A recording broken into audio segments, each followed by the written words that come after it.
The world can be a punishing place, and in Drago Noka, the fact has never been more apparent. Giants and dragons constantly transform the earth as they roam, finding food. Monsters known as pests follow in their wake, leaving the surface inhospitable to the human population. Instead, they live upon the backs of the very dragons that made their lives harder.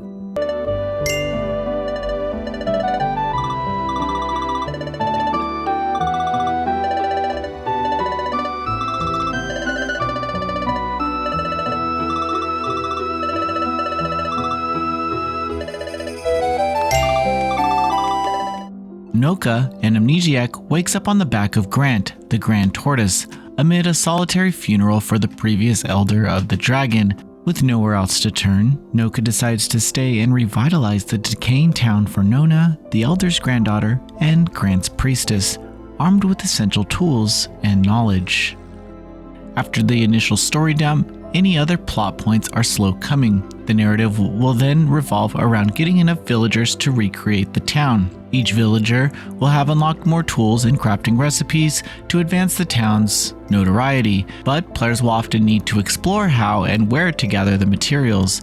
This open-ended nature allows the player to explore Grant and see what to do, slowly opening more up for the player without overwhelming them. However, those without patience will soon find themselves bored, as these options can take over an in-game month to fully unlock, with most of the experience gathering basic materials like stone, wood, and clay. More specialized materials will require players to delve into the underground sections of Grant.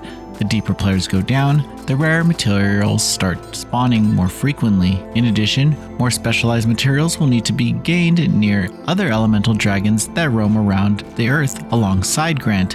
Ordering Grant to move into each one fields of influence will cause the weather to change. For instance, getting near the water dragon causes it to rain non-stop, and the ice dragon will cause snow and any bodies of water to freeze. Further, specialized flowers, fish, and other materials will start to spawn the longer you stay close to the dragon. These can be broken down into elemental forms, which can then be charged into gyms and create other items to light up your town and cook meals. Another benefit is that the local delivery person can trade with other towns on dragons' backs, expanding the goods players can purchase. So frequently viewing the map to see where dragons are nearby to walk towards will benefit players. However, dragons are not the only creatures roaming around the surface, as giants terrorize those who live on the dragons' backs.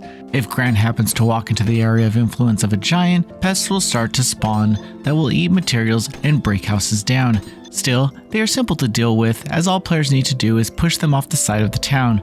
This is simple enough, and pests have never attacked me as I shoved them around. This highlights one of the significant issues with Drago Noka. There are very few ways to interact with the NPCs other than pushing them around or asking them to make an item. Even after players have recruited every available NPC, they are rarely walking around town or interacting with each other.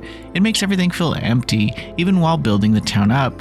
Part of the joy of life simulation titles is to see the NPCs interact with each other and the interpersonal relationships that are already there. Instead, many will stay inside whatever house they've been assigned to, maybe even venturing near their home, but quickly returning to sleep once the sun goes down. This removes any incentive to look for villagers unless an item needs to be made, as talking to each NPC will only be allowed at certain relationship levels, making gifts real redundant, as there is no way to get to know each villager outside of their respective tropes. Earning money also feels redundant, as there is usually no items to buy with any gold made by selling items. Most tools and upgrades are achieved using the items or giving a villager a specific crafting tool, so materials have a high value for players, as most items can just be created by players or one of the villagers. While there's a chance to purchase seeds near the other dragons, those chances are rare, and usually items for purchase tend to be music discs for players to listen to as they play. Drago Noka is a very ambitious game trying to make its own identity in the life simulation genre. Although charming, poor interactions between NPCs and the economy can make players feel directionless. Compounding this problem is that players must discover many facets. There's a lot for players to sink their teeth into with this game, but a lack of direction could cause most to lose patience before the world opens up. Noisy Pixel is giving Drago Noka a 7 out of 10. Thanks for watching. Please read the full review at noisypixel.net. Noisy Pixel is run by a group of gamers who work hard to deliver news, reviews, previews, and more. Please subscribe to keep up with all our future content.